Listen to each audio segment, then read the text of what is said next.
ಎಲ್ಲರಿಗೂ ನಮಸ್ಕಾರ. ನಾನು ಮಂಜುಳಾ ಪ್ರಸಾದ್. ಆಮಂತ್ರಣ ಬಳಗದ ಮಯೂರ ತಂಡದವರು ಆಯೋಜಿಸಿರುವ ಭಾಷಣ ಸ್ಪರ್ಧೆಯಲ್ಲಿ ಶ್ರಾವಣ ಮಾಸದ ಆಚರಣೆ, ಸಂಸ್ಕೃತಿ ಮತ್ತು ಧಾರ್ಮಿಕ ಮಹತ್ವದ ಕುರಿತು ನಾನು ಈಗ ಮಾತನಾಡಲು ಇಚ್ಛಿಸುತ್ತಿದ್ದೇನೆ. ನಮ್ಮ ಸಂಸ್ಕೃತಿ ಸಂಪ್ರದಾಯದಲ್ಲಿ ಶ್ರಾವಣ ಮಾಸಕ್ಕೆ ವಿಶೇಷ ಮಾನ್ಯತೆ ಇದೆ, ಮಹತ್ವವೂ ಇದೆ. ಅದು ಅಂದಿನಿಂದ ಅಲ್ಲ, ಇಂದಿಗೂ ಸಹಿತ ಹಿಂದಿನ ಕನ್ನಡದ ಅಚ್ಚುಮೆಚ್ಚಿನ ಕವಿಗಳೆಲ್ಲರೂ ಶ್ರಾವಣವನ್ನು ಕುರಿತು ತಮ್ಮದೇ ದಾಟಿಯಲ್ಲಿ ಹಲವಾರು ಸಾಲುಗಳನ್ನು ರಚಿಸಿದ್ದಾರೆ. ವರಕವಿ ದ ರಾ ಬೇಂದ್ರೆಯವರು ಶ್ರಾವಣ ಬಂತು ಕಾಡಿಗೆ, ಬಂತು ನಾಡಿಗೆ, ಬಂತು ಬೀಡಿಗೆ ಎಂದು ಹೇಳಿರುವ ಅರ್ಥದ ಹಿನ್ನೆಲೆಯಲ್ಲಿ ನೋಡುವುದಾದರೆ, ಶ್ರಾವಣ ಕೇವಲ ಧಾರ್ಮಿಕ ಮಹತ್ವ ಮಾತ್ರ ಪಡೆದಂತಹ ಮಾಸವಲ್ಲ.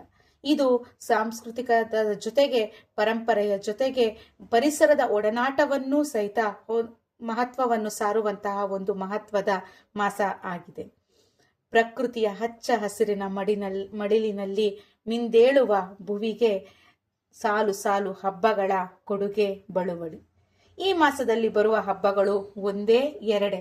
ದಿನ ದಿನ ನವೀನ ಜನನ, ಪುನರ್ಜನ್ಮ, ಪುನರ್ ಚೈತನ್ಯ ಪ್ರಕೃತಿಗೆ ಎಂಬಂತೆ ಮನಸ್ಸಿಗೂ ಭಾವನೆಗೂ ಧಾರ್ಮಿಕ ಆಚರಣೆಗಳಿಗೂ ಒಂದಲ್ಲ ಒಂದು ಹೊಸ ಹೊಸ ಚೇತನ ಈ ಕಾಲದಲ್ಲಿ ನಡೆಯುತ್ತದೆ. ಭಕ್ತಿ ಪ್ರಧಾನವಾದ ಮಾಸದಲ್ಲಿ ವ್ರತ, ಪೂಜೆ, ದಾನ, ಆತ್ಮಶುದ್ಧಿ ಮುಂತಾದ ಎಲ್ಲ ಕಾಯಕಗಳು ತನ್ನಷ್ಟಕ್ಕೆ ತಾನೇ ನಡೆಯುತ್ತದೆ.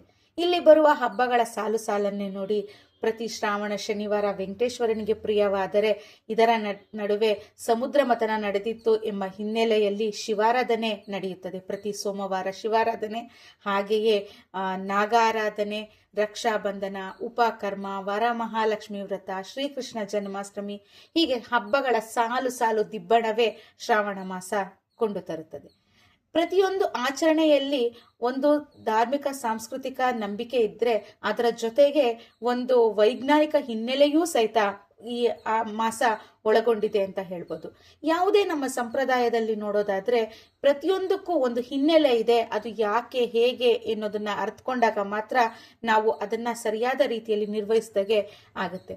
ಈ ಮಾಸದಲ್ಲಿ ಪ್ರಕೃತಿ ಹೊಸ ಸೀರೆ ಉಟ್ಟಂತೆ, ಹಸಿರಿನ ಸೀರೆ ಉಟ್ಟಂತೆ ಕಂಗೊಳಿಸ್ತಾ ಇರುವಂತಹ ಸನ್ನಿವೇಶದಲ್ಲಿ ನಮ್ಮ ಮನಸ್ಸಿನ ಸಂಭ್ರಮವು ದೇಹದ ಸಂಭ್ರಮದ ಜೊತೆಗೆ ಸಾಗಲಿ ಅಂತ ದೇಹಕ್ಕೆ ಬೇಕಾಗಿರುವಂತಹ ಪೋಷಕಾಂಶಯುಕ್ತ ಆಹಾರವನ್ನ ಸೇವಿಸೋದಿಕ್ಕೆ ಒಂದೊಂದು ದಿನ ಒಂದೊಂದು ವಿಶೇಷವಾಗಿ ಹಬ್ಬಗಳ ಆಚರಣೆಯನ್ನ ನಾವು ಈ ಸಂದರ್ಭದಲ್ಲಿ ಮಾಡಿಕೊಂಡು ಬರ್ತೀವಿ. ಹೊರಗೆ ಜಿಟಿ ಜಿಟಿ ಮಳೆ ಇದ್ದಾಗ ಮನಸ್ಸಿನಲ್ಲಿ ಭಕ್ತಿ ಭಾವ ಮೂಡೋದು, ಅದನ್ನ ನಿಗ್ರಹಿಸಿ ಒಂದು ದೇವರ ಸಾಕ್ಷಾತ್ಕಾರದ ಕಡೆಗೆ, ಪೂಜೆಯ ಭಾವನೆಯ ಕಡೆಗೆ, ದೈವಿಕ ಸಂಕಲ್ಪದೊಂದಿಗೆ ಕೂತ್ಕೊಳ್ಳೋ ಅಂಥದ್ದು ಎಷ್ಟು ವಿಶೇಷ ಅನ್ಸುತ್ತೆ ಅಲ್ವಾ. ಈ ನಿಟ್ಟಿನಲ್ಲಿ ಶ್ರಾವಣ ಮಾಸ ಹಬ್ಬಗಳ ಸಾಲನ್ನ ನಮಗೋಸ್ಕರ ಹೊತ್ತು ತರುತ್ತೆ. ಪ್ರಕೃತಿಯಲ್ಲಿ ಎಲ್ಲಕ್ಕೂ ಒಂದು ವಿಶೇಷ ಸ್ಥಾನಮಾನ ಇದೆ. ಅದೇ ರೀತಿ ಪ್ರಾಣಿ, ಪಕ್ಷಿ, ಜೀವ ಸಂಕುಲಗಳಿಗೆ ಇರುವಂತಹ ಸ್ಥಾನಮಾನಗಳನ್ನ ಗುರುತಿಸಿ ಅವಕ್ಕೆ ಆದಂತಹ ಪ್ರತ್ಯೇಕವಾದ ಆರಾಧನೆ, ಅದಕ್ಕೆ ಬೇಕಾಗಿರುವಂತಹ ವೈಜ್ಞಾನಿಕ ನಿಟ್ಟಿನಲ್ಲಿ ನೀಡುವಂಥದ್ದು. ಉದಾಹರಣೆಗೆ ನೋಡೋದಾದ್ರೆ, ನಾವು ನಾಗರ ಪಂಚಮಿಯನ್ನೇ ಆಚರಣೆ ಮಾಡ್ತೀವಿ. ಆ ಸಂದರ್ಭದಲ್ಲಿ ಹುತ್ತಗಳನ್ನ ಕಾಪಾಡಬೇಕು ಅನ್ನೋ ನಿಟ್ಟಿನಲ್ಲಿ ಅಲ್ಲಿ ಒಂದು ದಿಗ್ಬಂಧನವನ್ನ ರಚಿಸಿ ಅಲ್ಲಿ ಹುತ್ತಕ್ಕೆ ಹಾಲೆರೆಯುವಂತಹ ಕೆಲಸಗಳು, ಇವೆಲ್ಲವೂ ಸಹಿತ ವೈಜ್ಞಾನಿಕ ಹಿನ್ನೆಲೆಯನ್ನ ಒಳಗೊಂಡಿದೆ. ಹಾಗೆ ಜೊತೆಗೆ ಭಕ್ತಿ ಭಾವವನ್ನ ಸಹಿತ ನಮ್ಮಲ್ಲಿ ಮೇಳೈಸುತ್ತೆ.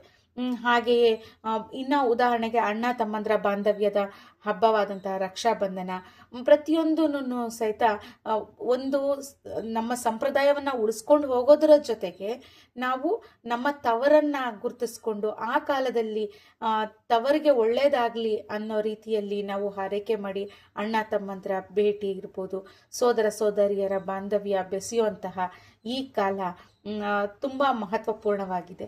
ಎಲ್ಲ ಹಬ್ಬಗಳಿಗೂ ತನ್ನದೇ ಆದಂತಹ ಆಚರಣೆಗಳು ಇದೆ. ಎಲ್ಲ ಹಬ್ಬ ಅಂದ್ರೇನೆ ವಿಶೇಷ. ಅಂತಹ ಹಬ್ಬ ಒಂದು ಮಾಸ ಪೂರ್ತಿ ಆಗ್ತಾ ಇದೆ ಅಂತಂದ್ರೆ ಅದು ಬೇರೆ ಯಾವುದು ಅಲ್ಲ, ಅವಕಾಶ ಕೊಡ್ತಾ ಇರೋದು ಶ್ರಾವಣ ಮಾಸ ಅಂತ ಹೇಳ್ಬೋದು. ಈ ಸಂದರ್ಭದಲ್ಲಿ ಶ್ರಾವಣ ಮಾಸ ನಮ್ಮ ಹಿಂದೂಗಳ ಹಬ್ಬದಲ್ಲಿ ವಿಶೇಷ ಸ್ಥಾನಮಾನವನ್ನ ಪಡೆದಿರುವಂತಹ ಮಾಸ ಆಗಿ ಹೊರಹೊಮ್ಮೋದಕ್ಕೆ ಇದೇ ಮುಖ್ಯವಾದಂತಹ ಕಾರಣ. ಒಂದು ಧಾರ್ಮಿಕ ನಂಬಿಕೆಯನ್ನು ನಮ್ಮಲ್ಲಿ ಉಳಿಸಿ ಬೆಳೆಸಿ ನಮ್ಮ ಮುಂದಿನ ಪೀಳಿಗೆಗೂ ಅದನ್ನು ಮುಂದುವರಿಸ್ಕೊಂಡು ಹೋಗಬೇಕು ಅಂತ ಹೇಳಿದ್ರೆ ಅದು ಸಂಪ್ರದಾಯ ರೂಢಿಗಳಾಗಿ ಮುಂದುವರಿಬೇಕಾಗುತ್ತೆ.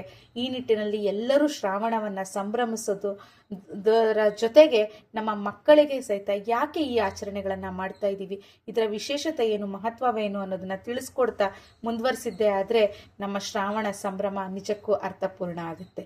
ಇಷ್ಟು ಮಾತನಾಡಲು ಅವಕಾಶ ನೀಡಿದಂತಹ ವೇದಿಕೆಗೆ ನನ್ನ ಧನ್ಯವಾದಗಳು.